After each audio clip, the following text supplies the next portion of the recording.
Hello. Hello. How?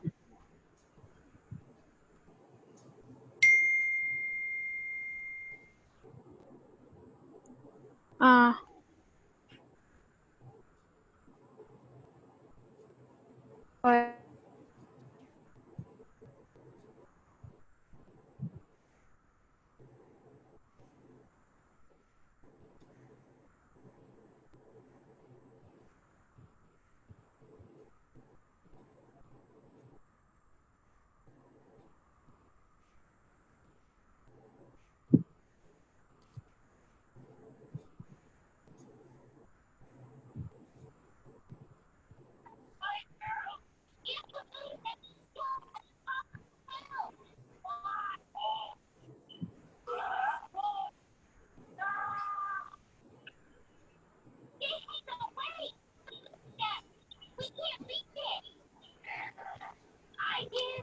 I would request all the girls to kindly mute your mic, please. So good morning, good afternoon, and good evening to everybody. Green morning, green afternoon, green evening, everybody world over. All our brothers and sisters, those are right in Canada, those are right in Latin America, those are in USA. We would like to extend a very warm welcome to all of you. Today is 77th webinar, Making Education Relevant. When we talk about this, ladies and gentlemen, making education relevant, we are looking after the health and wellness of everybody world over. Please look after yourself, take care of yourself, take care of your family, take care of your members, take care of everybody whosoever is directly or indirectly associated with you. If you are fine, you can take care of others also. If you're taking your morning walk, morning jog, morning cup of coffee or morning tea, enjoy that and be with us for next an hour or so. Let's share something good for the humanity, human cerebrum shaking, and something for the growth and the development of entire mankind. Let me move from Canada, Latin America, and USA to Europe. All the countries, all our brothers and sisters right over there. I'm so grateful to all of you. You join, all those are available and those are directly in touch with us. You must have had your lunch, and now we are in between your lunch and evening tea. So let's be together and let's spend some time together and let's see what we can do good for the humanity. So please take care of your health. I moved from Europe to Central Asia, Uzbekistan, Kazakhstan, Turkmenistan, Kyrgyzstan, Afghanistan. Of course, I'm coming to South Asia also, Bhutan, Nepal, Sri Lanka, Maldives, all the places. Hearty welcome to all our brothers and sisters. And then I moved to Middle East. Every day we have got thousands of people joining us. Either you're coming on the webinar or you're coming on the Facebook. You're coming on the watch party. I'm so grateful to you. Right, people from Abu Dhabi, Sharjah, Dubai, Oman, Doha, Qatar, Kuwait. I'm so grateful to all of you for joining. And let me come now to India. Namaskar, pranam. आज की शाम आप सबका स्वागत है. आइए शिक्षा को प्रासंगिक बनाएं और आगे चलें. जीवन संचालन का कौशल क्या है, जीवन को जीना कैसे है, पढ़ाई का, शिक्षा का महत्व क्या है. और अभी अभी भारत में नई शिक्षा की जो नीति के लिए नई पॉलिसी आई है और कल सुबह 10 बजे honourable prime minister higher education पर एड्रेस करने जा रहे हैं. पूरा दिन यूजीसी यूनिवर्सिटी ग्रांट कमीशन उस पर एक डिबेट रख रही है, डेलिब्रेशन रख रही है और बहुत सारे चैनल्स ने इतनी डेलिब्रेशन तो मैंने किसी प्रोग्राम की नहीं देखी जितनी मैंने न्यू एजुकेशन पॉलिसी 2020 की देखी. तो उस सब चीज को जब हम लेकर चलते हैं, ladies and gentleman, from India, I take you to 650 million population, and let's move to ASEAN.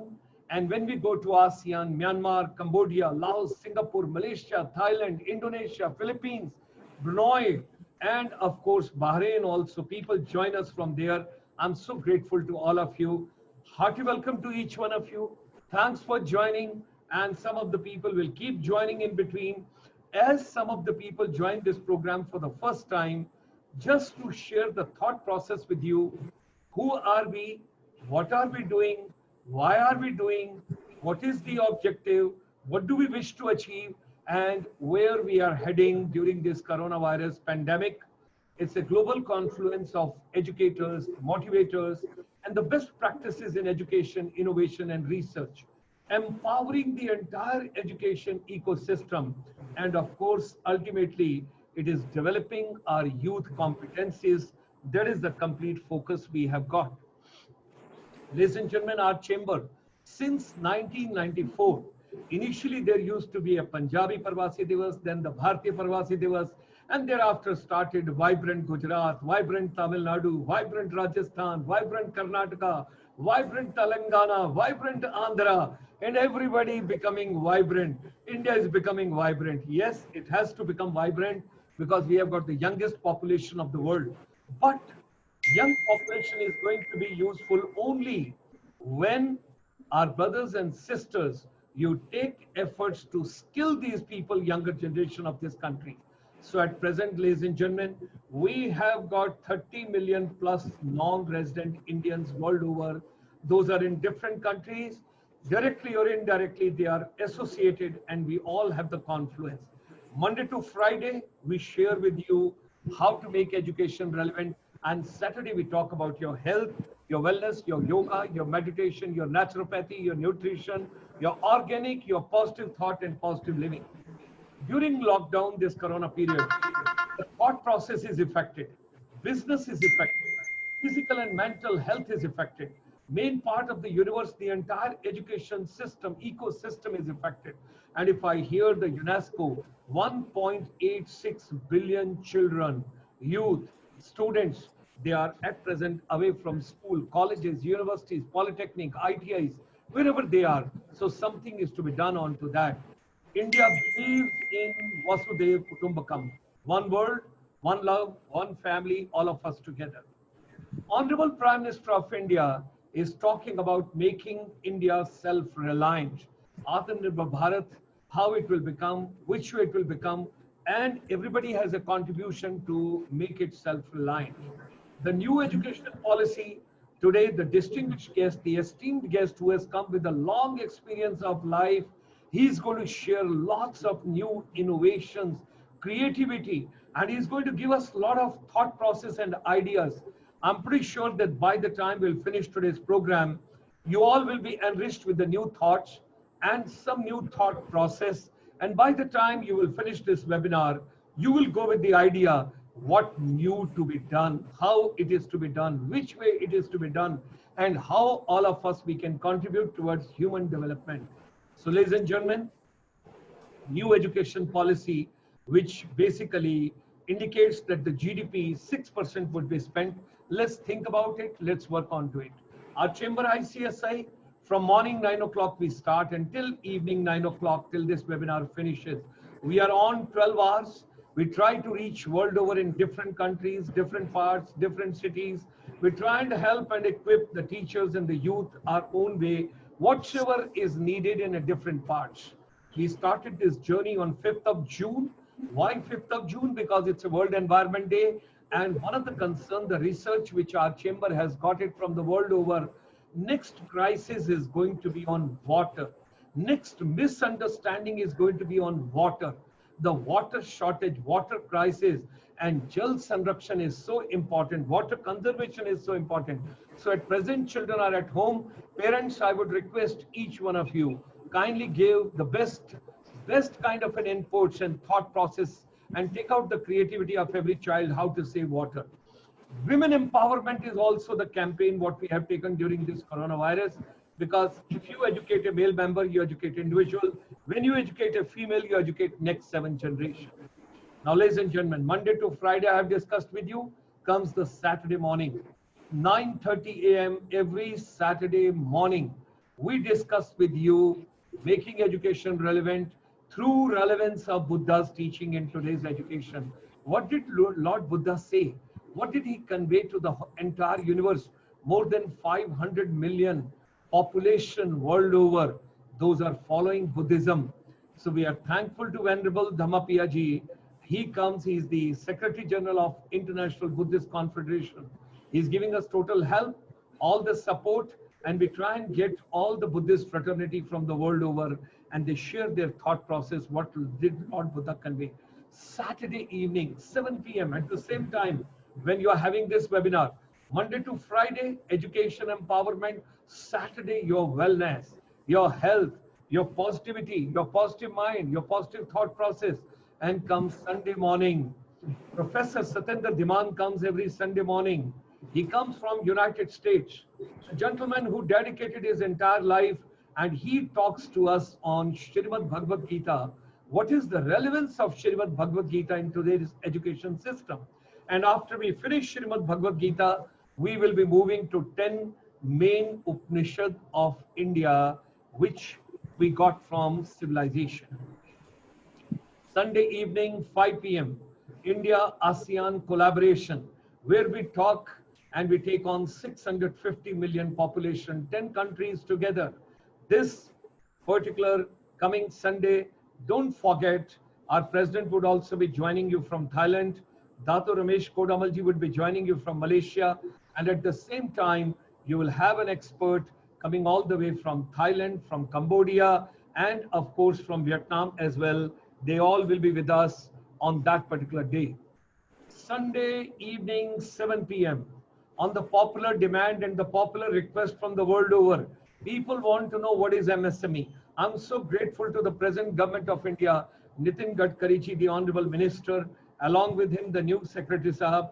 But the old lot which has just gone from the Ministry of MSME, we have been moving to the corridor of the Ministry of MSME from our chamber for good about 3 years, where we gave them the roadmaps, the vision, the action plan, the white papers, everything related to micro, small and medium enterprise in service industry and how it should be brought at par with manufacturing sector.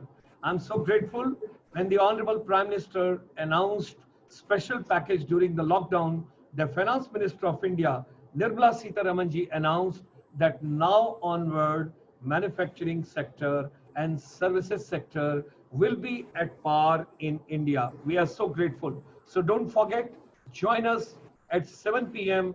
on Sunday evening, special series, which is on micro, small and medium enterprise. Comes 12th of August, United Nations World Youth Day celebrations. We are starting a program in the morning at 9 o'clock, finishing at 9 p.m.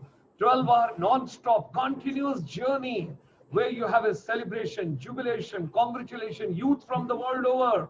We are trying to get 1 lakh people from morning 9 a.m. to 9 p.m. in different lots, schools, colleges, technical, engineering, management, whatsoever we can think of, you will hear the voices from the world over. This is the last slide from our chamber this evening. Whatsoever human mind can conceive and believe, very important statement. Whatsoever human mind can conceive and believe can achieve. You can always achieve, but you got to have an idea. You got to conceive an idea. You got to believe in idea. We believe that we can make education relevant. Believe in idea that global confluence of educators, motivators, technocrats, and counselors, all of them, if they come together, the pedagogy and the world would be all together different, living in peace, living in harmony, living in brotherhood, each one respecting each one, everyone. If you have got any idea, any suggestion, should you wish to come as a panelist, send us an email at innovation@ICSI.Asia. You can also send us your WhatsApp should you wish to send us. We would be more than happy to take you on board. Ladies and gentlemen, every evening under Women Empowerment, we get 6 girls joining us. Today we have got 6 girls from the northeast part of India, and Honorable Prime Minister calls this particular region Ashtalakshmi. The 8 states which we have got in the northeast part of India, beautiful states. Today you will have these young girls from the northeast part of India. Those will share after we will finish the presentation, deliberation, discussion, and whatsoever you can get the positivity from today's distinguished speaker and our esteemed guests. So ladies and gentlemen, like it happens for the film celebrities and for the film stars, every person who comes and empower the education is also a celebrity. They are also the warriors, like doctors, like nurses, like paramedical people. I call all educators as warriors in their own way. So ladies and gentlemen, put your hands together in extending a very warm welcome from our side this evening to Honorable Professor M Pant, the founder LMP Educational Trust. Professor Pant, sir, he is PhD in computational physics with a professional degree in law. After a long inning of 50 years as an academic researcher, a lawyer, and an educational entrepreneur, he is now exploring new pedagogy, technology, and curricula for the future, with focus on the period heralding the fourth industrial age. His special focus is on mobile WhatsApp-based lifelong learning, transcending traditional education, and blending personalized and social learning. He has been a faculty at the MNIT Allahabad, University of Western Ontario, Canada, and IIT Kanpur. He was Director Computing at IGNOU and Pro Vice Chancellor.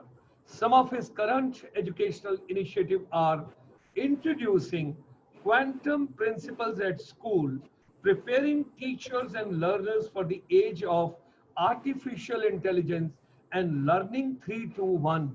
I also want to get myself educated today. What is 3-2-1? What is this learning 3-2-1? Education in the third decade of the 21st century.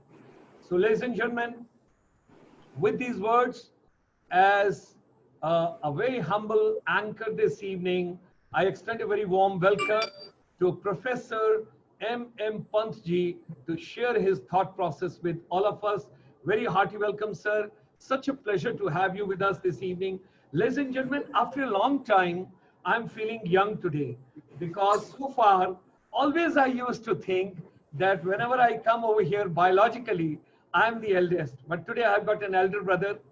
Sir just had his 73rd birthday on 21st of July. Our belated happy birthday to you, sir. Our best wishes to you. We pray to Almighty for your long life, healthy life, your wellness, and you should keep helping the humanity the best possible way. And all my children, all my girls from Northeast, listen to every word very carefully. And thereafter, I will be inviting each one of you for 2 minutes each when you'll be sharing your views with the global fraternity. With these words, ladies and gentlemen, hearty welcome to Professor M Pant, sir. And sir, let's start the evening with, first you tell me what is this 3-2-1? I always heard 1, 2, 3. You run that way coming from the army. But what is this, sir, 3-2-1? Kindly share with us and then we proceed. With these words, I extend you a very hearty welcome, sir. So thank you, Dr. Gulshan Sharma, for your energetic and enthusiastic and delightful introduction to the event. And it is very interesting because in these last few minutes, you almost made me go through a flashback of my life, because over the last 50 years, I've been to many of the places whose names you took. So I was a faculty member at the University of Western Ontario, Canada, where I taught during early 70s. I spent a lot of time in European research institutes in Italy, France, Sweden, England, and so on. And even Uzbekistan. I actually was in Tashkent for a consulting thing. Beautiful city, wonderful people, and so on. And then, of course, Singapore, Malaysia, all the way to Australia. I was there. Some of the things which you missed out were like Mauritius and Africa and so on, where also I have been. I was a regular visitor to Mauritius. I've been to Gaborone, I've been to Durban, and so on. So it's a delight to talk about a topic which is truly global with an audience which is truly global, because very rarely do you find a truly global audience present. You have a couple of international people and we call it world, this thing, global, etc. So thank you for organizing this. It is an amazing kind of a thing. Learning 3-2-1 is a catchphrase that I have picked up, and I have two interpretations of it. One is, as you said, in army you say 1, 2, 3, but when you are lifting off a rocket, you do countdown 10, 9, 8, etc. So this is 3-2-1 of a blast off into the new education world. So the 3-2-1 lift off is for a new education thing. And it is very interesting because there's a very famous person, I would recommend everybody to read the book by somebody called Anthony Seldon, and the book is called The Fourth Education Revolution. Now, this book is published in 2018. The phrase Fourth Education Revolution was used by Klaus Schwab in the World Economic Forum in 2016, and we are now in 2020 working towards implementation of that. So one very powerful statement made in that book is that when he is talking about the Fourth Education Revolution, which is yet to come and for which I'm talking of this 3, 2, 1 liftoff, he said there have been only 3 education revolutions so far in the 3 to 5 million years of human history. And that is what is very important. That is why this is like a blast off. Because for millions of years, so in fact, he says right from early, whenever you can get to history through archaeology, paleontology, etc., 2.5 to 3 million years ago, basically it was the responsibility of the family and the parents to take care of the education. And this is very important because we will now again come back to parents and family taking a greater interest in the learning of their children. The second education revolution, he says, happened with the agricultural age. Because till agricultural age, we were hunters, gatherers, nomadic people, and therefore the knowledge that each group had was very different. And that's why very often we say, the people say, education is a state subject, education is a local subject, and so on, because local conditions were different and you wanted education for that. As we went into the agricultural age, things changed a little bit. You had something common for all the people who were in a given region. And as you know, much of civilization happened in the riverside. So in China, along the Yellow River, here in Indo-Gangetic Plain, along the Nile, and so on. And therefore, there was a larger community who needed to know the same thing about how to deal with agricultural matters. And then we had the what he calls the third revolution, which was of the industrial age, when we started talking about education for everybody.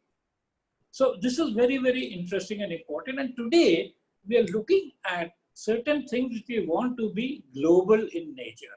And that is one of the parts. So this is the one way of saying 3 to 1, that it is a blast off for the new education model. The other way I like to talk about learning 3 to 1 is that very often, and we've been saying this in 1970s and 80s, and even today people say, they talk about 21st century education, 21st century skills, and so on. And it is clear that you will not have the same thing for another 100 years. 1901 and 1999 were not the same. So 2001 and 2099 cannot be the same. So what I am saying is things change so rapidly that let us look at the coming decade as our focus. So 2020 to 2030, let us see what this is going to be like, and what we can do is for this. Don't expect this to last for 2050 or 2070 or 2090. This is why I'm calling it 3 to 1, the third decade of the 21st century. Now you will notice that many people have used this reference, including our new education policy. Much of it is about what will happen in the next 10 years. He says by 2040 it will stabilize, it will be time to change, and much of the focus is. You must have heard of the UN Sustainable Development Goals. Again, the benchmark here is 2030. It was created in 2015, and we said that we will achieve by 2030 no poverty, etc., etc. And goal 4 is education. So all the, again, why I'm talking about all the global thing, because UN talks about global thing, right from, the 4 pillars of learning, the Delors Commission report. UN has been looking at global issues. And many of you know that in the Delors report, our Karan Singh was a member, and we made a lot of contribution to it. So the UN is looking at the global level, what should be, and goal 4 of SDG is quality education for everybody. Now, what I'm saying is we have now come to a situation where all these things are converging. So we are going to use technology. We are going to have goals where everybody can get educated, and everybody get educated for the coming period. And there are 2 things that are happening, as I've already said. It is important to note this, that we are at the intersection of the 4th industrial revolution and the 4th education revolution. We have never had a thing like this before. Much of education continued in the same way as it was in the past. And one case, it was for millions of years. Even I tell the story with, and people are very amused with it. So I said that when I did my MSc from Allahabad University in 1964 to 1966, I could use the same notes which my uncle made in 1942 to 44. Because nothing had changed. It was the same interference of light, polarization, biprism, this, that, and so on. And not only that, in 1970 in Canada, I was teaching the same thing. So it is not that we were backward. It is just that the world was not changing fast enough. What was new and modern was completely new. But today it is not so. Today things are changing in a few years. In fact, now when I look at some of these things, any data you have for 2015 is obsolete. Any data you have for 1998 looks laughable. What are we talking? If you look at the number of mobile phones in India in 1998, and you say, oh, 1990, so today also it must be more or less the same, you'll be completely wrong. And this is why this 3-to-1 becomes so interesting and significant. And so that is, Dr. Gulshan, my immediate response. So on a funny side, you remember Anil Kapoor said 1 2 ka 4, 4 2 ka 1? Now he'd already said that, so I said 3 2 ka 1 because I don't want to copy Anil Kapoor, but it was a very attractive phrase, 1 2 ka 4, 4 2 ka 1. So Dr. Gulshan said 1 2 ka 3, 3 2 ka 1. So one step ahead of Anil Kapoor. Yes, Dr. Gulshan. Sir, you touched about the new education policy. Yeah. And you mentioned that the new education policy, which has been announced by the government, and we would like to have your insight, and we would like to have some thread bearing from your side. And I would make a humble request, kindly cover the school part also and kindly cover the higher education also. Yeah, thank you. So what I will do is, what happens is when we have a new education policy that is kind of written by the government, it is going to be administered by the government. I am talking, in fact, that's why I've deliberately used the word learning. So education policy is about creating education systems. Learning is about what learning you got. We are all part of the same education system. In fact, when I finished my education, there was no education policy. It came for the first time in 1968, right? Then I saw the whole policy from 86. Policy is the same across the country, but learners are different. This is very important to understand. It is within the same policy framework that you have people like Sundar Pichai, Satya Nadella, and all these, and they have different sense of achievement. Not only this, there are people in arts, music, etc., etc. So policy is something which is common. So I actually draw an analogy. As you can see, I like making analogies and stories. So you look at the sun and you look at us. You know, all life depends on the sun. But what the sun does is a very simple task. It keeps on burning hydrogen to produce helium to give you thermonuclear energy and sends you that energy from 93 million miles away. But we live, plants, animals, humans, etc., out of that energy of the sun. So the education policy is something which the nation does for dispersing educational issues all over the country. What you make of it is learning. And that's why I have talked about learning 3-to-1. Actually, there's many quotations around this. So the director of Media Lab in MIT, he had a very nice expression. He said, education is what the system does. Learning is what you do to yourself. And therefore, these are in some sense going together, but learning is an individual's thing.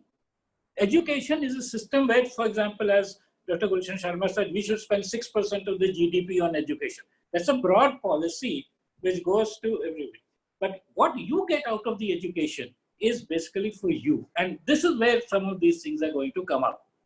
Now, starting on aspects of NEP on which I would like to comment. So I am using the phrase corollaries of the NEP. The reason I'm using the phrase corollaries of the NEP because I am not part of government. I'm not part of government policies, and there can be government policies, government, there is something coming up which calls program of action and so on. I'm talking as an academic of standing. What does it mean? So when you say something, what does it mean? Now, how you will do it, etc., is part of policy and execution. So let me begin with the very opening part, if you look at the policy, the opening stand is that the goal is that India should become a knowledge superpower.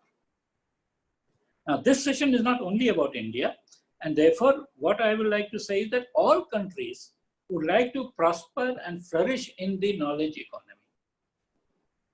And now when you say that, you realize that the previous education model has to be significantly changed, because we all know that the present model is largely the creation of Macaulay, who wanted us to be clerks for the British service. Now, from being clerk to the British service to being in the knowledge economy, there are philosophical changes.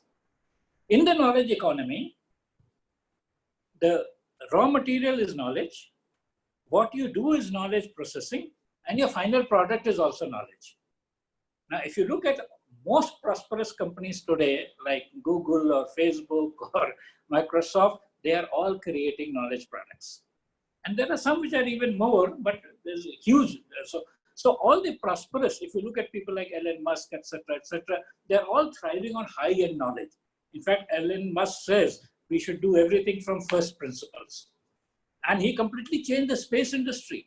See, space industry was always government, NASA, whatever, and so on. But he, as a private individual, said, I will create something called a reusable rocket. Nobody could imagine that rockets can be reused like planes can be flown and again. Rockets were always one-time issues. But that he said, no, but why can't it be? And he has very good interviews. You must see Elon Musk interviews. He will talk about anything. He says electric car, people say it's very expensive. Batteries are very expensive. He says, but why? And then he starts examining how you can make it different. And this is what the new knowledge economy is about. Everything that we have today, instead of taking it as fatal and final, that nothing can be better than this, he says, after all, why is it like this? Can we not do it in some other way? After all, most things are just arrangements of atoms and molecules, and can't we do this in some different way? So the point about the knowledge economy is that we have to train a whole set of people to do this, and therefore, instead of being compliant, they have to be innovative and entrepreneurial. And this is where the big difference is. That's why the policy is so good. Because so far, policies did not encourage that part. Policies were talking about conformist. How many hours, what syllabus, what exam, how many years of schooling, etc. But the big thing that if you want to be, and it is the first time that I've seen the government criticizing its own exam by saying it is judging rote learning. They were actually making it more difficult and asking you to memorize more and more. But first time to say that rote learning is not a good idea is an amazing thing. And therefore, the point that I'm trying to make, and there's another very interesting aspect over here, the stages of learning have been changed. So for a long time, we took class 8 as one thing, 9, 10 as another thing, and 11, 12 as another thing. We called it secondary and senior secondary. What they are now saying is 9 to 12 is one continuum. And this is very important because this is the continuum in which you will transform the person to be a knowledge entrepreneur, to be a seeker of knowledge, and also to make knowledge useful. Because you will no longer say that memorizing facts is important.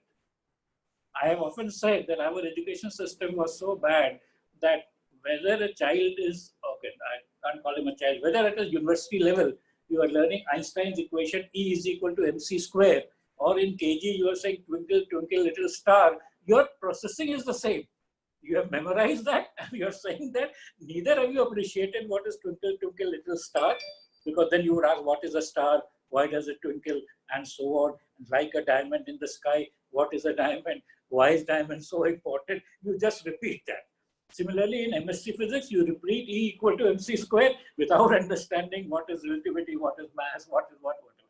So the whole point, and that's why I'm calling this as number one corollary, that from rote learners who will give the right answers, you will have knowledge seekers who will ask questions and volunteer to answer the questions themselves or attempt to answer those questions. So this is a very, very important aspect of it. Another important aspect, I can go on for a while, another very important aspect and implication is that many of you must have seen, I've seen many seminars, they're all very excited that now there's going to be less restriction on the subject. You can take various kind of combinations of subjects and you can take any subjects that you want. Now, let me share a consequence of this, which so far nobody has thought of. And the reason nobody has thought of is nobody has gone to the next step of, first question is, why do we have these constraints in our education system? Why is it that we say you can only study certain subjects? Now, many people haven't given a thought to this, but I have not only given thought, I have experience of this firsthand. So when I was in school and about to commit school and finish school, then at the higher classes you join. In our case, it was senior Cambridge. And earlier classes, we studied physics, chemistry, maths, literature, history, and so on. But then they said, when you're coming to senior Cambridge, you have a choice. You can either take physics or literature, history or maths, and so on. And I wanted to take both physics and literature. So I went to the principal and I said, I want to take both physics and literature. He said, but no, in the senior Cambridge, our timetable is such that they are held in parallel classes. So you will not be able to attend classes of both physics and literature. So I said, you know, I'm a bright student. I will manage. I will attend some classes in physics, some in literature. And then he said, no, even the final exam is held simultaneously. So anyway, you will not be able to get the final Cambridge certification for both subjects. You see, this is very interesting. Very few people have had direct experience of such things, and therefore they assume, and as they've said in the policy, you can do anything. Fast forward by a number of decades, I have joined Indira Gandhi National Open University as Director Computer Division. And in the initial documents of Indira Gandhi University 1985-86, it was written with great pride that this is an open university and you can study any subject and you can study physics with philosophy. Very nice. So when the program got developed, the bachelor degree program, so the bachelor degree program was a 3-year program. You had foundation courses, then applied courses, then special courses, and so on. And the load for every year was, say, 32 credits. Now, when you have this 32 credits, most courses were 8-credit courses. So you would take 4 courses of 8 credits each to make your 32 credits. Well, the university had on offer a pool of 30 courses from which you could take any 4. Unlike traditional university where BA, BSc, BCom, you have a problem. So what happens? I told my pro-vice chancellor and vice chancellor at that time that this is impossible to implement. And I said, because if there are 30 subjects and a student can choose any 4, the various combinations are 30 into 29 into 28 into 27 divided by 4 into 3 into 2 into 1, and therefore millions of possible combinations which will be impossible to manage. Now, both these people did not have a mathematical or scientific background, so they thought I'm confusing them with mathematics. And they said, no, we will do it like that. When the first batch of students made their choices, I was in charge of the computer, there were 30,000 unique combinations because students put anything together, right? There was no guidance. And not only that, then later on you find if you want to hold exams, you will need 30 days for holding the exam. Otherwise, by concurrent, you hold the exams in 4 or 5 days. And this is the first year. By the time you go to second year, third year, you have hundreds of courses. It is inoperable. And even the Open University today now has restricted, you can only do this with this, this with this, this with this. And you will see CBSE also says you can do this with this. Now, what I'm saying is that I'm not saying this has to be that way. The solution is you go fully digital. You've already now gone half digital because of the corona. In order to fulfill this goal of the new education policy, you will have to go fully digital. Now, when you are fully digital, you can be pursuing different things at the same time. So somebody is doing a physics course, somebody is doing chemistry, somebody is doing literature, somebody is doing everything else. And exams also are like you go to a different site. You can go to different places and do different exams within the same time. So you can have a situation where the exam time is 9 to 12, but people are doing different subjects at that time, depending upon what they have downloaded, etc. So I'm very positive about it, but all I'm saying is this is going to give a push to become fully digital. And as we know, there are so many issues with respect to becoming digital today. And one of them is access to the internet and the laptop and so on and so forth. Fortunately for us, even that can be forgotten because the mobile phone is good enough for most of these things. So now you are going to talk of digital mobile learning as the future of universalization of education. Now, you recall, I've talked to you about those 10 years. You recall when the 2G first came to India, 1995-98. When 3G came, we were very excited, 3G. Then 4G has come. Now we know 5G can come anytime. And many companies have already started talking about 6G and so on and so forth. So the point is, mobile phone with cellular connectivity is reaching all over India. You can just take the latest data map, and you all know Reliance Jio is going to do this, and everybody would have this in the hand. So to conclude, what I say on this point is, first we learn to use the mobile phone. Now we will use the mobile phone to learn. And as many of you know, I actually give a lot of courses on WhatsApp through mobile phone. I haven't touched a laptop for years now. So that is this thing. So yeah, so I can go on, but do you want to make any comment? You are unmuted. No, I couldn't hear you. You are unmuted. I'm sorry, sir. Yeah. This is going on very interesting, very interesting. Now, what I wish to know from you is, then the government should spend its resources to give the seamless connectivity and to remove the digital divide in the country. There must be some families, when we talk about socially, economically, from the weaker section. So like some time back, government had thought of that some kind of an iPad or something was to be given, you know, assembled Akash. Yeah. I can't recollect. Right. Akash tablet. Yeah, some Akash tablets and all. So now coming on mobile phone, because mobile phone, once you have that small gadget, you don't require anything else.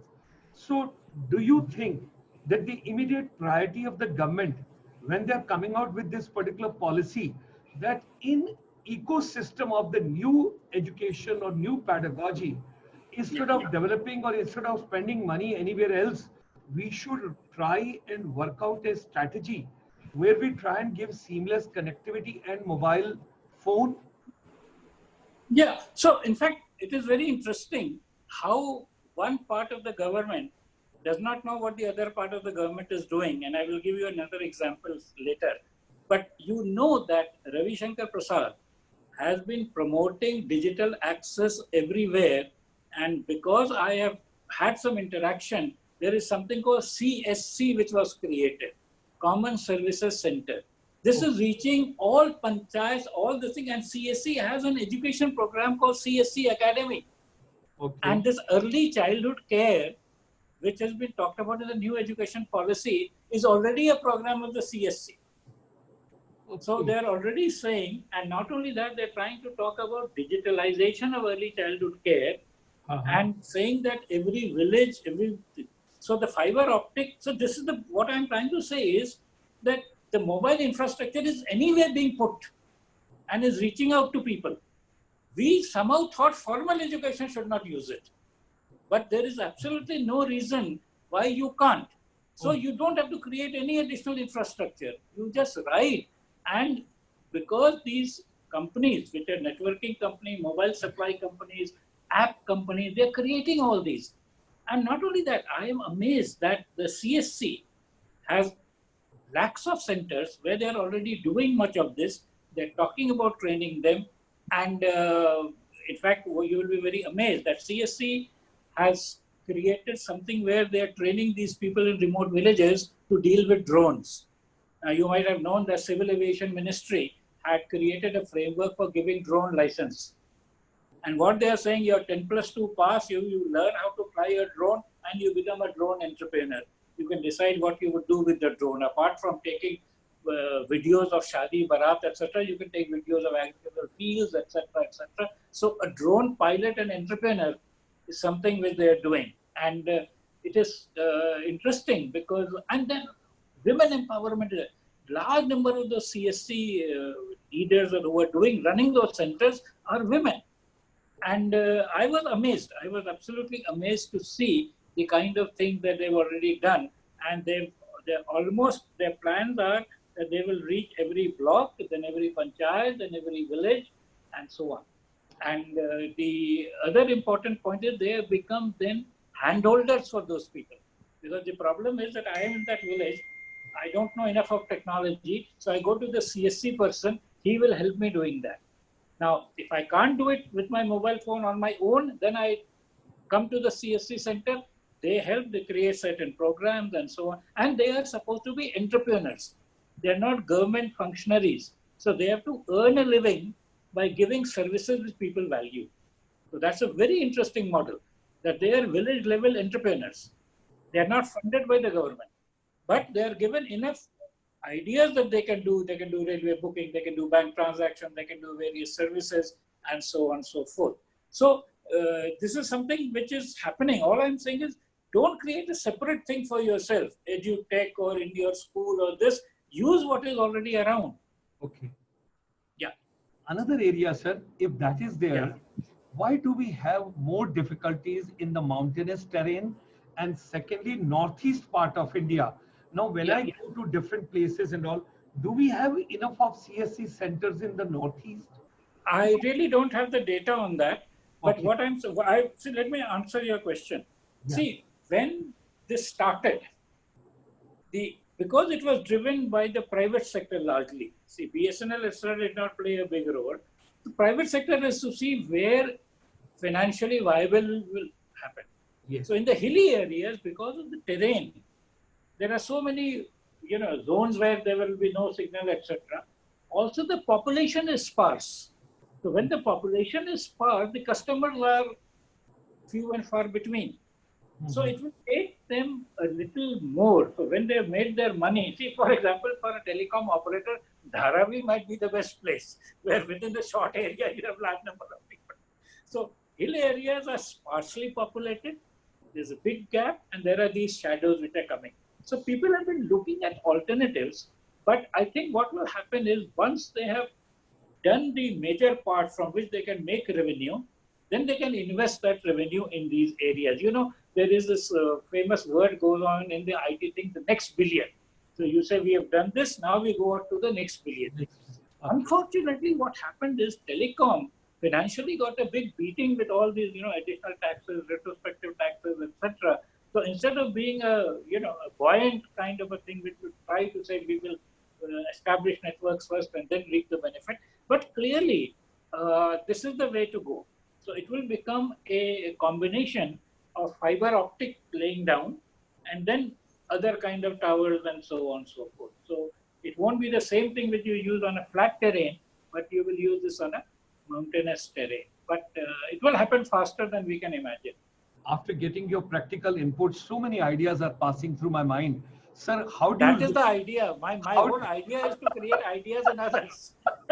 so as I said, I am not talking actual implementation plan. Yes. I am giving ideas to people so that they can take this further.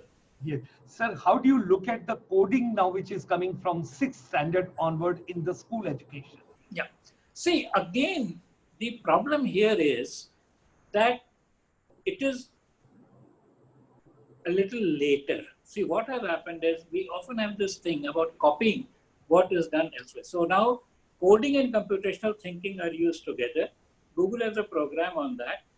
Computational thinking was an idea which was introduced by Janet Wing when she was a professor in Carnegie Mellon. Now she's moved to Microsoft. I've written a number of articles on importance of computational thinking, and she said that computational thinking is something which is for everybody who's a problem solver, whether or not the person is a programmer. And Singapore, for example, the university vice chancellor said in US that all my students, no matter what they're studying, will study computational thinking.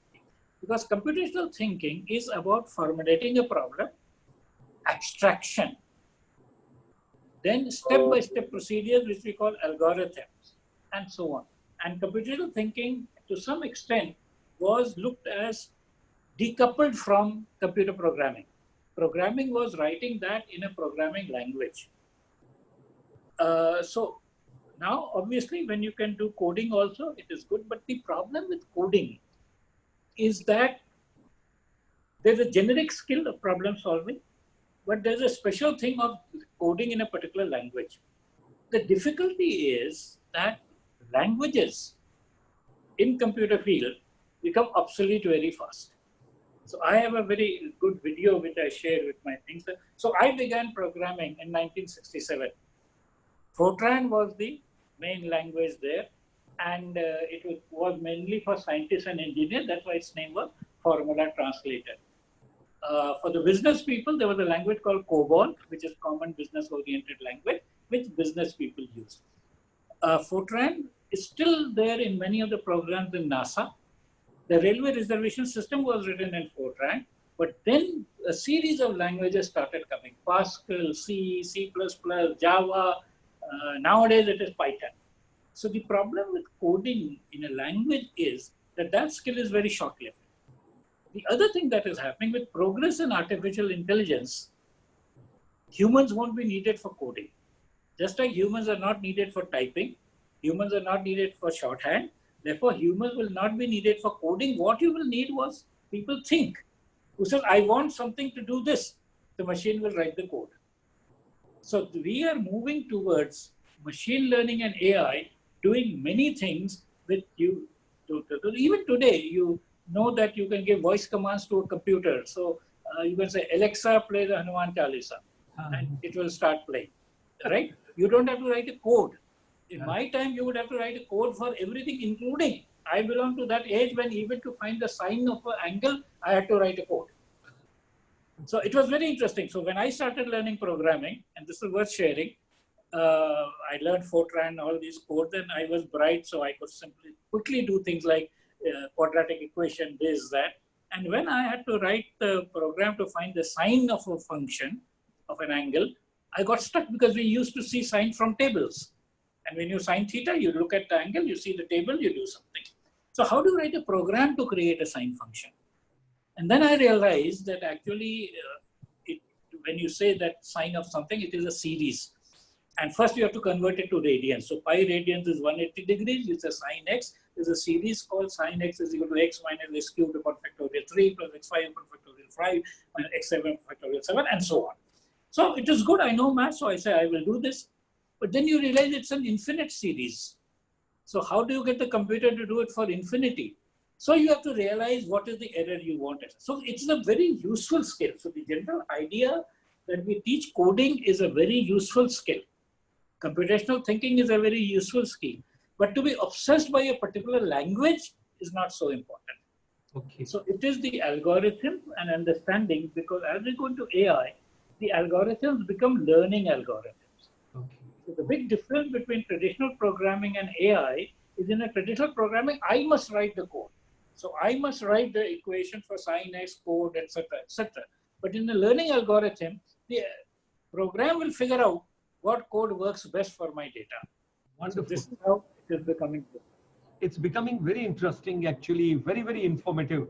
Dear participants, those are joining over here, should you wish to ask any particular question from Professor M Pant before I proceed, because I'm like a small child becoming very curious. I've got lots of questions in my mind which I want to ask him. Should you wish to ask any question, you can put into the Q&A. We will take it at the end of the session. Sir, my next question comes to you. From the school education, I want to move to higher education. And I've got a couple of things to share with you, and then you got to give me the analogy on that. At present, we have got UGC, you've got AICT, you've got National Council for Teacher Education, you've got AIU, you've got various stakeholders. And finally, government is telling that now there'll be only one stakeholder. We will work out that way and we'll plan. Secondly, also emphasis would be given on research and innovation.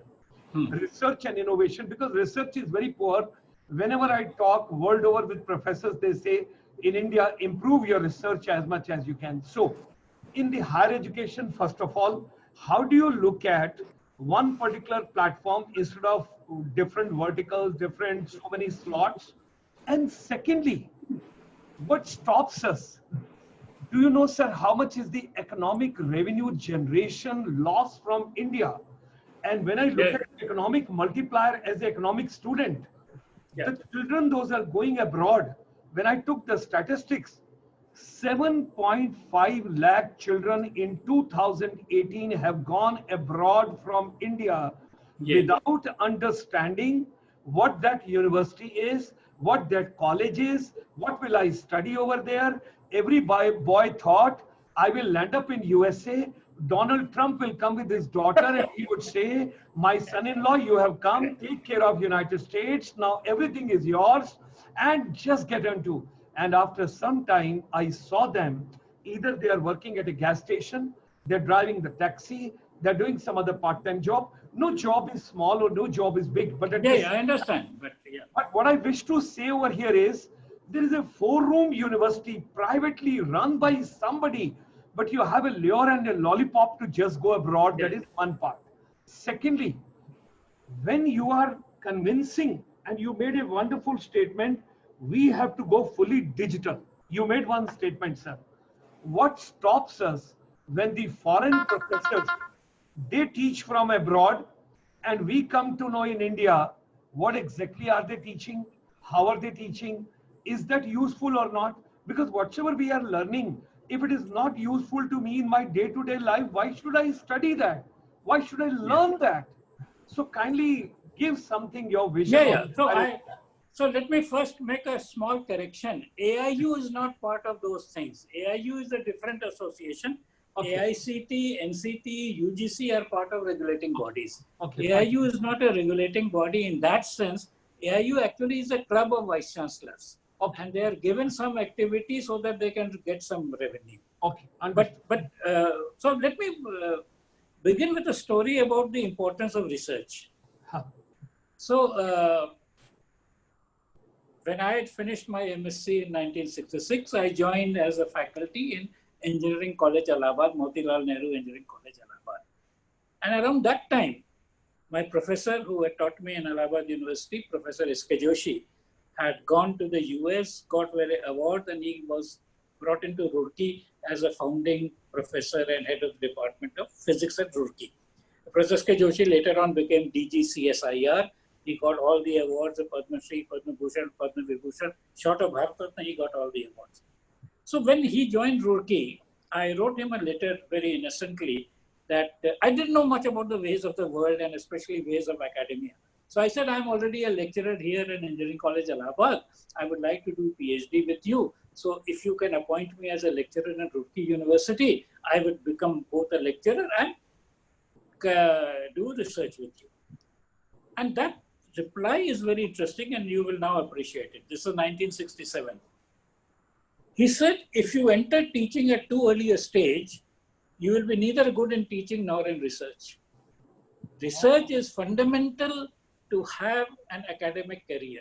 And I can see the difference now. At the age of 73, I continue to be learning, researching because I did not become a mere teacher at that time. This idea of somebody whose job is only to teach is already disappearing with technology. So it is so interesting. And in fact, I tell this to his far side, I tell to a lot of people. So the other story was that when I came to Roorkee and started the PhD, he said, see, research in physics can go on, but there is something new happening in the world, and that is computer programming. You go and learn computer programming first, and you can continue doing physics.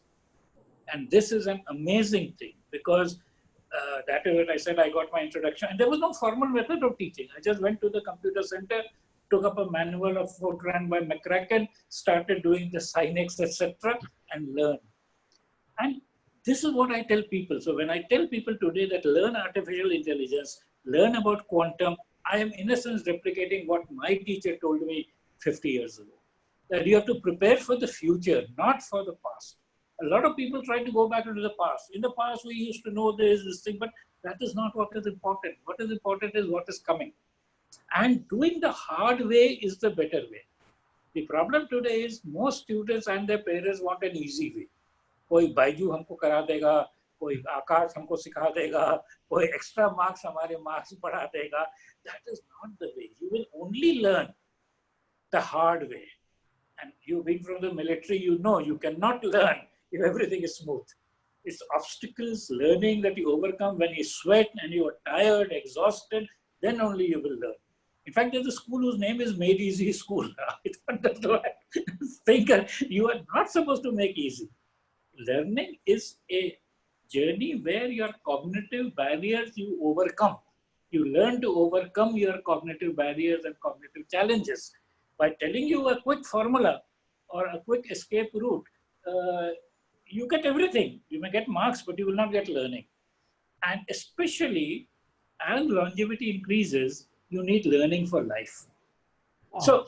So now you see one thing very clear. So research is important, and it is a good idea that instead of compartmentalization, because what happens in compartmentalization, that each person does something for itself, and there are other angles that no, we must support our group, we must support this, we must support this. So then we get disproportionate awards for something. I've been in practical science. There was a time when high temperature superconductivity was a hot topic. You write any paper, say I'm working on high temperature superconductivity, you get money. Now, this is actually, this was called thrust areas. These are thrust areas. So anybody, no matter what he does, he will write a thing, and on top of that, he will link it to high temperature superconductivity. And one of my professors who were a bit cynical, he said, you know, these are called thrust areas because they are thrust on us. So the integration will be a good thing. The money will be consolidated. Together they will look at, and more things today are actually interdisciplinary. So more and more things are interdisciplinary. And therefore, doing away with various separate sciences, ICSSR is doing something, CSIR is doing something else is doing something else. It would be good to call them the National Research Foundation. Okay. So that's a good idea. And I think this idea that they can communicate that research is important. And because you see what happens is people are not realizing dissemination of knowledge is no longer important. There was a time when it was. See, we got educated in the pre-photocopier age, pre-record. So for us to memorize things was very important. So I tell people, I can still tell you the value of pi is 3.14159.265, log pi is 0.4972, square root 2 is 1.414, square root 3 is 1.732, because it is giving me a statistic advantage. By the time you look up the log tables to find the value of pi, I already know it is 0.4972. But today it is no longer an advantage. Today your ability to think, choose options, evaluate solutions is more important. Wonderful, wonderful. And this is why it is a very good idea that more and more people should see the requirement of PhD not as a barrier which has been put in, but as an opportunity to become independent learners and researchers and so on. Okay. Sir, I'll take one psychographic analysis of the educators. Okay. I won't say most, but quite a few educators, they always have this apprehension that artificial intelligence will replace the human beings or the teachers. Kindly throw some light on that. Yeah, I have a very simple answer to this. Yeah. Technology will not replace teachers. Right. Because technology is inducted by human beings. Yes. So technology cannot just come. You cannot have a self-driving car just come before your house and say, from now I am self-driving car. So it is humans who will buy technology. So it will be the management, the director, the owners or whatever who will induct technology the way they want. Okay. But what I do say is teachers who are fluent in technology will replace those teachers who are not fluent in technology. So one has to pick up irrespective. So humans will be there. And see, it is just like look at doctors. Yeah. Doctors who have clinic with lot of equipment are doing better than doctors who can only look at your pulse and in your throat with a torch, right? So teachers who use AI will be very important and dominant, but teachers who will try to, in your military, you have a phrase called unarmed combat. So if they're going to say, no, without any technology, we will combat, they will not win. Okay. So unarmed combat by educators without technology will not make them winners. Okay. But educators who will use technology and especially artificial intelligence are the ones who will become flourishing, successful, prosperous, and so on. Sir, my one question remains unanswered. 7.5 lakh youth from India going abroad. That is the okay, sorry. Yeah, so I will. And right. only 46,000 youth are studying in India from overseas at present. So I will tell you, there are when Indians go abroad, there are two kinds of things. one is they have this hope, as you said, that they will be able to settle there, etc., and so on and so forth. The others are genuinely in search of higher education. So there is, for example, I come from a strong IIT thing, so IIT Kanpur, most students would go abroad for further studies, and today they are doing well, CEO of IBM, etc., etc. So Professor Sampath, who was the director in our IIT during those times, he had a very nice phrase. He says, the day a student joins IIT Kanpur, on that day his soul migrates to the US. 4 years later, his body follows. So that is one thing, that you want to dream of working in MIT, in Caltech, etc., and so on. The other is the person who is subpar, who thinks that by going there, they will get an opportunity which is sort of better. And they are somehow disappointed. But coming to the point, first, the universities abroad, especially Australian universities, are doing a great job of marketing themselves. Now look at the contrast. Australian professor told me, when I see a student coming to me, I see $20,000 on a pair of legs, right? So they're looking at the money part of it. We don't take, so I say this very often, look at how stupid the IITs are. 15 lakh people want to get into IIT. They're willing to give 2 lakh rupees, 3 lakh rupees a year for tuition. But the IIT said, no, we will not teach you. We will teach only 10,000 people. Now, what are you doing? You go give the money to Akash, to Patal, to everybody, and Vidya Mandir and so on, but only 10,000 we will teach. Why should, they're Institute of Technology. They should say, we will teach everybody who comes in and have an upward thing that first year everybody got admitted. In the first semester, how many courses could you do? You mentioned digital, MOOC, this, that, and so, and then move up. But IITs have done no such innovation, and therefore people have been doing it. Today it is possible. I have, in fact, almost on the verge of designing a course, getting a world-class education on your mobile. There are MOOCs which are available. There are professors which are available. MOOCs are also giving credentials today. You can get a master in computer science from Georgia Tech online for about, let us say, $7,000 or something. So why would you want to go to Golgotia or something of that kind, right? Yeah. So it's a question of, so therefore this will happen and it will change. See, it is just like, I am amazed at the way the technology adoption has happened in this country. So I have a part-time gardener who comes and gets, for the last 6 months, he's getting all his money on electronic online banking. So this morning I was telling him that, "Arey tumhara wo bhej diya paisa," kehta humne dekh liya. He is already aware of up to date of his bank account, that I have transferred the remittance to his bank account. And this is not one isolated example. This is so many people. So the way once, see what happens is the awareness is slow to come in because some of the good institutions don't advertise themselves. And they don't promote even indirectly through various things because people flock to them. Wonderful, sir. Wonderful. Before we come on summing up of this, there are some questions, but I'll have your permission. There are some kids, some children, some girls under the women empowerment from the northeast part of India today in this program with us. Every day we try for the under the empowerment, women empowerment, to get some girls. If you permit, we will give them a minute or two. No, it will be a delight to see them. And, in fact, I remember once I had gone to one school in Jorhat, and I was talking to children of the class 12, and one student asked me, "Sir, what is quantum computing and how is it different from traditional computing?" And I asked, "Which class are you in?" He said, "I'm in class 10. So their curiosity, awareness, interest is very high. Wow, very good. So everybody in Northeast should be now clapping because you're getting a tap and you're getting a blessings from. Okay, Anjali, unmute your mic, child. Anjali, unmute your mic, beta. Okay, Anjali. Good evening. How are you, beta? Good evening, sir. I'm very well. Oh, good evening, my child. I hope everybody is fine at home. Everybody is okay. Yes, sir. Everybody is okay at home. Good. So, ladies and gentlemen, world over, I wish to share with all of you, here is my little child, Anjali, and she has joined us from the northeast part of India. It's a beautiful 8 states what we have got. Anjali, what are you doing at present, beta? What are you doing? Sir, I'm pursuing GNM nursing. Nursing, okay. Oh, Yes, sir. you want to become nurse? You want to serve the humanity? Yes, sir. Wow, great. What would you like to tell all the girls world over today from your side? What do you want to tell?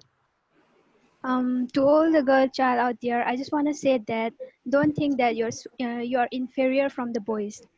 With your hard work, willpower, and determination, you can achieve everything in your life. There will be obstacles, there will be doubters, there will be mistakes, but with hard work, there are no limits. Please move forward, do not stop, do not linger in your journey. With education as your weapon, strive for the mark set before you. Thank you, sir. God bless. God Great, great, very nice. Thank you, Anjali. Regards Yes, and sir. blessings to you, and lots of regards to your parents and your brothers and sisters and everybody. Let me have the second child, Veronica. Can you hear me, child? Veronica. Good evening. Veronica, good evening. You got to unmute your mic. Unmute your mic, beta. Unmute your mic. Unmute. Good evening, sir. Good evening. Good evening. Veronica, are you there? Hello, sir. Veronica, but it is Yes, showing. It is showing. Okay. Okay. sir. Okay. Okay. Good evening. How are you, beta? How are you, child? How are you? Okay. Let me come to Asem. Can you hear me? Asem, unmute your mic. Can you hear me, child? Unmute your mic. Unmute. Yes. Good evening. Good evening, sir. Yeah, take mic near. Take mic near so that voice is heard. Okay. How is everybody at home, beta? Everyone is fine, sir. Good. Very good. Mommy, papa, brother, sister, all are fine? Yes, sir. Good. What are you doing, beta? What are you doing, child? Sir, right now I'm doing my nursing. Nursing. Oh, you are also doing nursing. Yes, Wow. sir. From Northeast, a lot of children doing nursing. Okay, very good. What do you want to tell the whole world today, all the girls world over? Because you are at the center stage today, you are the celebrity. Tell. What would The you like? message that I would like to deliver is, at the time of this corona, I want everyone to stay safe, healthy, mentally, physically, and strong. That's all, sir. Mentally, physically strong during the corona virus. It comes from our child from Northeast. God bless you. Thanks Thank for you, joining sir. us this evening. Thank you. Thank you. Thank Now, you, who sir. else is there, Asem? Veronica, can you hear me? Veronica. Sir. Veronica, can you hear me, beta? Yes, sir. Good evening. Good evening, sir. How are you, child? I'm well, sir. Good. What course are you doing? What are you studying in Northeast? I study a nursing course. Oh, you're also doing nursing. My God. Today is the evening. I think all Yes, sir. doctors, nurses, and paramedical. Wow. Nurses. Okay. What would you like to tell all the girl child world over? Veronica. I want to say to all the women and girls at the time of Corona, stay healthy and stay safe. Stay healthy and stay safe. Okay. This comes from 3 girls. Those are going to be the future nurses of the world. God bless all of you. I'm so proud of getting you, beta. God bless you. Keep it up. Keep it up. Thank you, And sir. stay safe. Stay safe. Okay. And Thank you, regards sir. to parents and blessings to all of you. Let me get Professor M Pant, sir, back here. Thank you, sir. I've got some question which has come from my beautiful audience. Of course, you have been writing quite a bit on the chat box also. Sangeeta, thanks for the nice session. Okay. Experience superb. Dr. P.B. Tiwari ji, again this evening, you have tremendous energy and imagination. Yes, today I'm feeling very young because I have got my elder brother. I have got Professor Sir who is elder to me. I'm feeling young today. Okay. Then, okay. Ishwari, nice session. Professor B.C. Sharma ji, technology can't see who are following in the class and who are not following. Sir, would you like to comment something on this? Sure. You see, the problem here is again that we have a fixed mindset of technology of a given time. Today, in fact, it is very interesting because when we are going to do this, there's a whole field of analytics which is going to be there. So you have been hearing of big data, you've been hearing of data analytics. There's a field called learning analytics. There's a field called educational data mining. Now, every time, so there are companies which are doing this, that firstly, everything that you say, every click that you do, every amount of time you spend on something is something which is recorded and analyzed and known. And improving the learner is, as I said earlier, that if the person is not focusing enough, is getting distracted, is not staying with the problem long enough, you can give him guidance to do so. So there is a huge lot of progress that has happened, and this idea that technology doesn't know is a very old idea. There was a technology. See, the point is very simple. One is broadcast technology. So if I'm simply broadcasting, I don't know what you're doing. But if it is interactive technology, then I know what you are doing.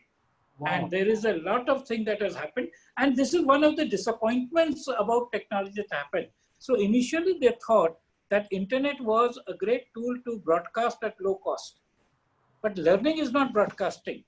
Learning is engagement with the mind of the learner.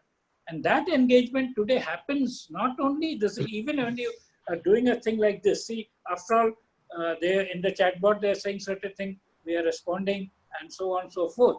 So as things evolve, you would be able to, and also the student can himself express. The student can say, I could not understand this. Can you say this in other words? Can you give an example of this?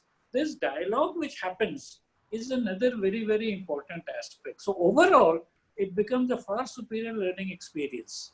Wonderful, sir, wonderful. Jyoti Mehta ma'am, wow, your outlook is commendable. And one thing very good that she shares her birthday also on 21st of July. I won't ask the age of the lady. I won't ask. Okay. No, never, never. Okay, Jalan Alexander, really that's a great saying. Doing the hard way is better way. Really informative talk, sir. Jyoti Mehta, there are no shortcuts in life. Only hard working will lead you to success. Very good. Professor BC sir also mentioned about NBA and NAC. When you were talking about AIU, that time he made a mention about NAC. He wanted to tell. So when we are going to merge other things, NAC will also get merged as a part of it, or how it is going to be? Any idea on that, sir?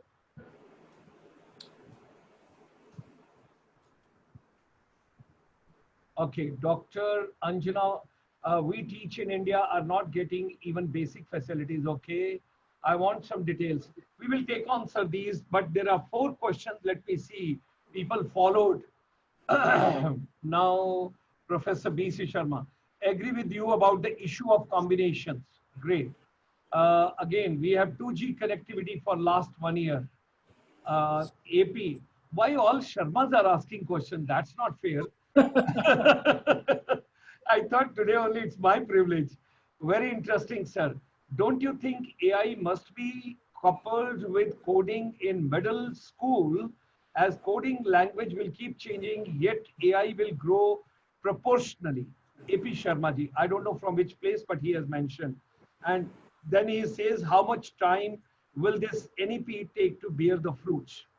So would you like to answer these questions, sir? You see, the point is he is in a sense appreciating what I said, that coding and computational thinking is there, but languages will change and AI will stay on for a longer time. How much time it will take, again, as I said, education policy is what is done as a large system. Learning is what the individual does. So lots of people can learn faster. You don't have to wait till the school is starting to teach you. You can learn. In fact, there's a very interesting situation. If there are enough teachers, you know, NCERT books in mathematics for classes 9 to 12 have 2 very interesting appendices. Appendix 1 is on proofs and Appendix 2 is on mathematical modeling. Although the children are carrying these books every day of the year for 4 years, they are not going in and looking at what mathematical modeling is, because it is not being asked in the CBSE exam, It has not been asked in the IIT exam. So the point is, if you are going to limit yourself, so this is another important point I want to make about learning 3 to 1. You see, in 50 years ago or 60 years ago, it was very difficult to have books by the ordinary person. There were not enough Indian, that's why NCERT was created and started printing books and so on. When we studied subjects like physics, we had to either get imported books, which are very expensive, or then came something which was called low-cost edition of an international version, which was allowed to be sold only in India and so on and so forth. Therefore, what was taught was the primary source of knowledge and augmented by the library where you could go. Today, the classroom syllabus prescription is no longer the main source of knowledge. What people are getting outside is a lot more. In fact, I was once with some Chinese professor. He said we were astonished that things which we were never telling children, they're all learned from the internet, from various things. So this idea of regulating or controlling knowledge, that at this class, at this thing, you will be told this, does not exist. Now you may say, for my formal piece of paper, I need to do this, I will do that. But learning is now beyond boundaries, beyond stages, and beyond anybody's control. Wonderful. Sir, when you say we have to go fully digital, I wish to have a last word from you. Of course, a lot of praises are coming from people from world over. They would feel happy if I just say, Prashanti, thank you very much. Nimfa, thank you very much. Gajendra Kumarji, thank you very much. Now, sir, when you talk about going totally digital, let's talk about post-corona. Nobody knows today when it will get over. Nobody knows whether the second wave will come or not. It's all going hypothetical. Even if the vaccine comes, who is going to get the first vaccine out of the total population of the world? Now, when we have, I'm sharing something very sensitive. 2-3 points are coming. So many ideas are coming to mind to share with you. Number one, flip learning, digital learning, outside the class learning, or combination of various learnings. What exactly the future you foresee as far as learning part is concerned, because education is now becoming learning centric, ultimately not teaching centric. So very good. So you got to, so the point is very simple. If we transform that passive learner to an active learner, they will find opportunities for learning everywhere. We have created a school system where children are passive learners. So unless the teacher opens that chapter and book, they will not read the chapter in the book, even though they may be carrying the book for 1 year. So once you transform them to an active learner, which is what you do in the initial stages, and that is where this thing happened, then the person is becoming a seeker of learning. Okay. And therefore will get all resources. Okay. And it is not only in learning 3 to 1. I mean, if you go to our ancient tradition, you heard of the 24 gurus of Dattatreya? So Dattatreya was the son of something. He recounts that he learned from everywhere. He learned from a serpent. He learned from this thing. He learned from a dancing girl. He learned from... So learning is something which you do to yourself. If you remember in the very first sentence, I said, education is what society does to you. Learning is what you do to yourself. Wow. And therefore, the opportunities of learning are everywhere. Actually, it is very interesting. Just like, for example, take a shrewd businessman. His approach is opportunity for making money is everywhere. The streets are paved with gold. So anything, he thinks I can make money there. A learner will say, I have learned something new. I have found something. And so very often from a biological sense, learning is its own reward. So you get a certain hormones, etc., which come in, just like when you solve a puzzle or something which was not known to you becomes known. You solving a mystery. See, so many of us are addicted to Sherlock Holmes, Agatha Christie, etc., because we are happy that we have solved a mystery. Okay. So learning is a transfer from unknown to known. Something which you did not know till now, you are able to know. A teacher can guide you on that path. So the role of a teacher is, of course, to take you from something you answer. Why the teacher is so important? It takes an ignorant person, makes him a knowledgeable person, and then makes him an expert. And I have said this very often that in my early stages of life, I always thought that the expert was more important than the teacher. Only now I have started appreciating that the teacher is one who can create experts from nowhere. Okay. Sir, can music and gamification be a part of education? Absolutely. It is an essential part. See, our field medalist Manjul Bhargav, who is a mathematician and he gave a lot of things that where the tabla has Fibonacci sequences and all music is basically very, very mathematical, and that is where we distinguish between noise and music. Music has a pattern which often is a mathematical pattern. Noise is distributed all kinds of things, total chaos, not making any pattern, and so on. So when we talk about thinking, we do that. So there is absolutely no doubt about it. And many people are used to some music being in the background and then their brains working better. So it could be. The problem is that there is no universal truth. So for large number of people who like to listen to a song in the background, the others who may prefer quiet. Forget music. Today, for example, so many young entrepreneurs do most of their work in Starbucks instead of an office. See, they're very big people. They can have an office which is as much as they want, but they go to Starbucks, and because that slight noise there is stimulating. Okay. Sir, little sensitive question before we close down. Yeah. The chairperson of National Council for Teacher Education, when I held the discussion, I was told that India is producing about 19 lakh teachers today, whereas the actual requirement of teacher is 3 lakh. What is to be done with the remaining 16 lakh? Those are produced on the soil of India. So, Quantity, I don't have quality. much respect for the NCT. Okay. I was actually a member and I resigned before my term was over. Okay. See, these are institutions which propagate themselves. So NCT means it must open B.Ed institutions. You have read the report of Justice J.S. Verma, who said that most teacher training institutions are just selling degrees. And therefore, if you want to sell something, the more you can sell, the better it is.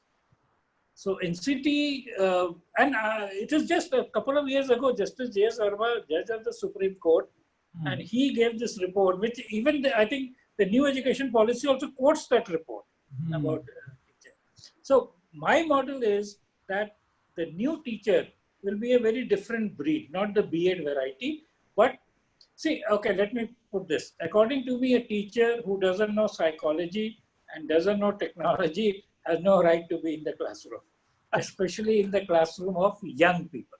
See, how दोबारा बोल दीजिए इसको दोबारा बोल दीजिए दोबारा बोल No, दीजिए I'm saying it is my personal opinion that a teacher who doesn't know psychology and doesn't know technology has no business to be in a classroom. See, it is like a medical doctor. Will you accept a doctor who does not know anatomy and physiology, but only knows medicines which he can prescribe? That's not. So anatomy, physiology, pharmacology are the fundamentals. They're not clinical subjects, but they are the fundamentals. Similarly, you are dealing with young, impressionable children. In fact, I don't have that kind of money. If I had that money, I would have funded a research on how much damage have teachers done psychologically to children. And the evidence is very clear. I say this very often. When you see children coming out of a school, you see the rush in which they come out of a school. If they were enjoying themselves, they would say, "Ruko papa, abhi mujhe baat karni hai, dost se baat karni hai, teacher se baat karni hai." Never does a child ask the parent to stop for a while. I need still 5 more minutes at school. Party से नहीं आता वो ऐसे, party में उसको निकालना पड़ता है, चलो अब देर हो गई, अब हो गया. स्कूल से घंटी बजी और वो भागता है. Right? The point is, school is not doing, and the reason is that most teachers have no background of psychology.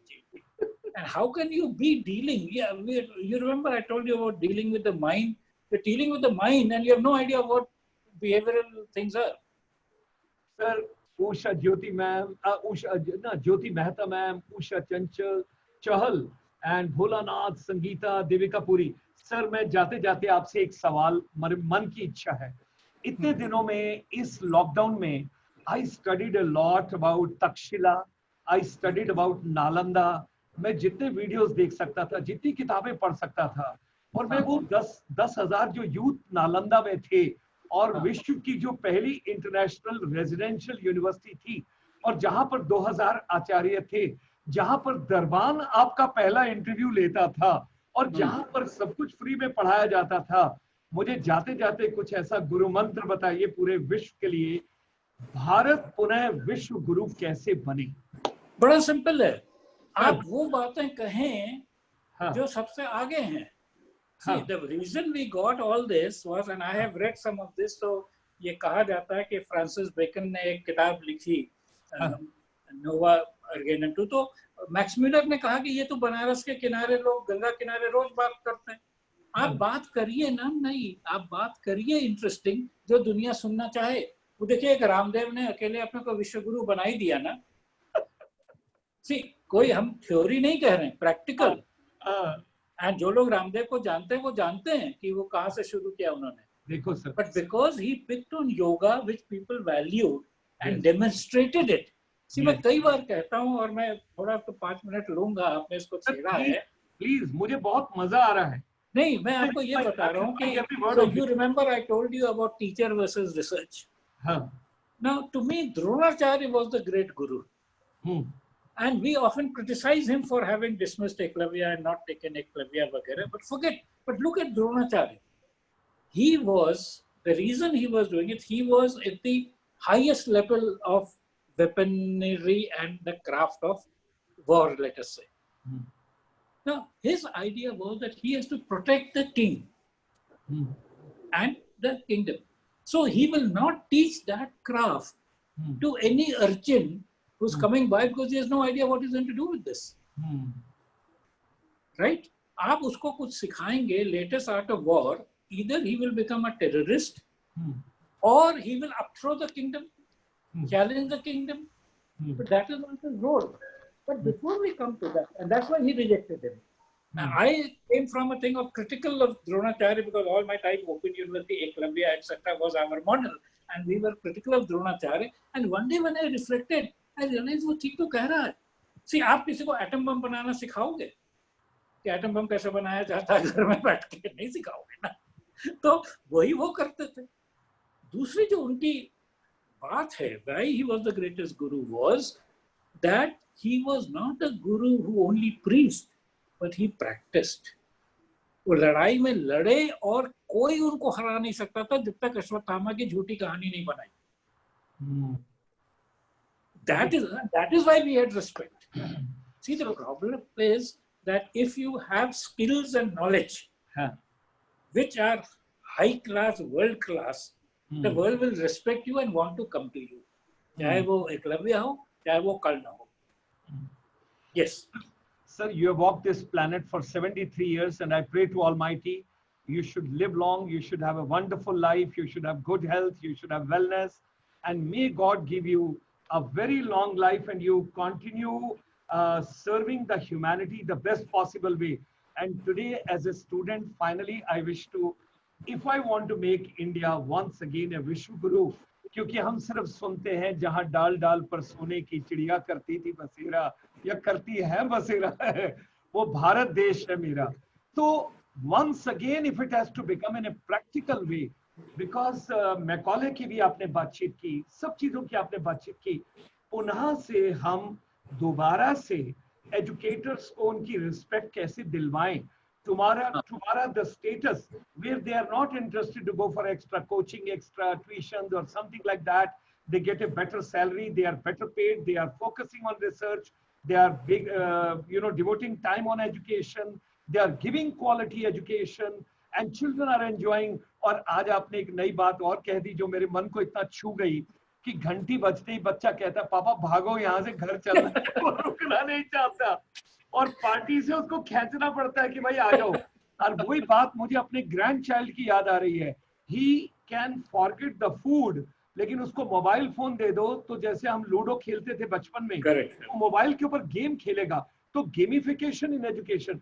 So sir, if India has to become Vishwa Guru once again, how do we acclaim, how do we achieve, how do we get it? Right. So firstly, it's a hard task. आपने पहले वो कहा जहाँ डाल डाल पे चिड़िया करती थी बसेरा, तो मैं आपको उसके लिए बताता हूँ कि वहां से हम यहाँ कैसे पहुंचे। और ये किसी का शेर है बड़ा फेमस, बर्बाद गुलिस्तां करने को बस एक ही उल्लू काफी है, हर शाख पे उल्लू बैठा है, अंजाम गुलिस्तां क्या होगा। So that is how we have come to this state. Right, But sir. we can go Yes. back. We can go back. We know the thing. See, अगर हम में से फिर, और सबकी जरूरी नहीं है, विवेकानंद ने कहा था 100-150 लोग दे दो, और वो लोग ऐसी बातें करें, विवेकानंद ने 100 साल पहले करी वहां शिकागो जाके, तो ऐसी बात नहीं है, लेकिन उसके लिए मेहनत करनी पड़ेगी। कुछ लोगों ने अप्रिशिएट किया ये बात कि हम लोग उसको तपस्या कहते हैं। हम कहते हैं तपस्या, तब हमारी इज्जत होती है। हम कई बार कहते हैं, आपस में कहते हैं, ये जो कहते हैं ना ऋषि मुनि लोग गुफा में जाके तपस्या करते थे वगैरह, वो वहां जाके चुपचाप मैथमेटिक्स बनाते थे, और उनको ये था कि पब्लिक में मैथमेटिक्स करेंगे तो लोग हमको पागल समझेंगे, तो वहां गुफा में जाके मैथमेटिक्स वगैरह करते थे, आर्यभट्ट हो गया, और इसलिए हमारा नाम हुआ। इसीलिए नाम हुआ। सिर्फ बिना मेहनत करे ये नहीं होता है, और आपके लोग जो भी करेंगे तब करेंगे जब आपके पास कोई ऐसी बात होगी जो उनके पास नहीं है और जिसको वो चाहें। सो आंसर इसका बड़ा सिंपल है, जो आपने कहा भी और वो भी कहा, और जो हमारा NRF वगैरह की बात कर रहा है कि हम कोई बातें ऐसी करें जो कि औरों से अच्छी हो, औरों से आगे हो, तभी लोग हमें पूछेंगे। और विश्वगुरु खाली कहने से नहीं होते हैं, और इसमें ये जो मार्केटिंग वाले लोग होते हैं ये बड़े डेंजरस होते हैं, जो आपको कहेंगे मार्केटिंग से आप विश्वगुरु बने हो, वो नहीं होगा। आपको कोई चीज ऐसी करनी पड़ेगी जिससे कि वो होगा। Wonderful, sir. Wonderful. Devika Puri also from Mumbai. She has joined. She has posted a couple of comments for you. And Jyoti Mehta once again. Mr. Manan, I'm so grateful to you. And BCG once again. And Dr. Mahendra Kaur Griwal. I'm so grateful to all of you. Abhi Professor Pant sir ne, as my teacher, because he is elder to me. And today I'm feeling very young when I'm listening to him. Ladies and gentlemen, he told कि स्वामी विवेकानंद जी ने ये कहा कि सिर्फ अगर 150 लोग भी इकट्ठे हो जाएं तो बहुत कुछ कर सकते हैं। और मैं तो 1 मिलियन लोगों को इकट्ठा भारत के 15 अगस्त तक पूरा प्रयास कर रहा हूं दिन रात इस चीज में कि हम सब लोग इकट्ठे हो जाएं। We have to empower education. We have to make education meaningful. We have to make education in a way कि जहां घंटी ना बजे और बच्चा बस्ता लेके अपने पापा को लेके वहां से ना भागे और पार्टी की तरह कहे कि that I'm going to be there for a little more time. Dad, you wait for some time.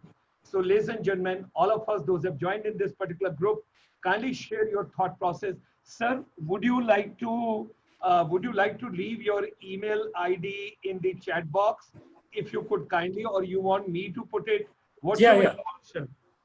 So I think with your, MM Pant, with you already have it. mmpant@gmail.com. mmpant@gmail.com. @gmail.com. And you can also advise people to follow me on Twitter. I have some 1,500 tweets, mostly relating to educational matters. And Twitter, I am @mmpant. So my Twitter handle is @mmPant.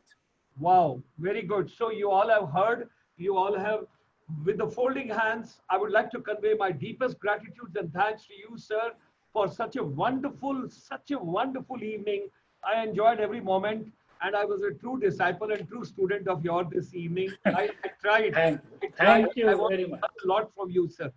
Thank you. Almighty, for a long life and a healthy and a wonderful life of yours. Look forward having you very soon with us once again on another platform, another program to empower the humanity. With these words, ladies and gentlemen, world over, those have joined us, I'm so grateful to each one of you. It's almost 38 minutes past 8 o'clock and you are all with us from the world over. That I'm giving you Indian Standard Time. Stay tuned in. Look forward to meeting you tomorrow evening. And don't forget, tomorrow evening, you're getting 3 professors from the Middle East. The Golden Triangle is coming. And all the people from the Middle East, you will be having a wonderful session tomorrow. Thank you, sir. Very kind of you. And great joining, great having you. You're such a wonderful scholar. You are such a wonderful visionary and such a wonderful person.